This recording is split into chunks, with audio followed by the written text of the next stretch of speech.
मस्तु जियोस्तु नित्यमार्गमस्तु सर्वेषां पुष्यस्तु तुष्टिरस्तु समृद्धिरस्तु कल्याणमस्तु शुभमस्तु अवृद्धिरस्तु कुल गोत्र धन धानम सदास्तु श्री सद्धर्म बल आयु आरोग्य ऐसा वृद्धिरस्तु सदास्तु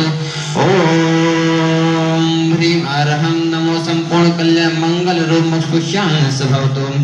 ओम नमो अर्हते भगवते श्रीमते प्रतीक्षणा से दोष कर्मसाय दिव्य तेज मूर्ति नमः श्री शांति नाथाय शांति कराय सर्वपापनाशनाय सर्व विघ्न विनाशनाय सर्व रोगापमृत्यु विनाशनाय सर्व परकश दुख विनाशनाय सर्व क्षमाडामर विनाशनाय ओम हरां हरिं हुरुं हुरुं हराशियावशा नमः सर्वेश चतुर्वेद संगस्ते तथेवन शांति करता श्रीमान श्रेष्ठी गौरव कुमार जी रजनी जी मीरू जैन समस्त परिवार से श्री अभिषेक पारस जी समस्त परिवार से रिंकी जी सविता जी संकल्प जैन समस्त परिवार से संस्थानम अभय दानम ज्ञान दानम गुरुकुल समस्त सह परिवार से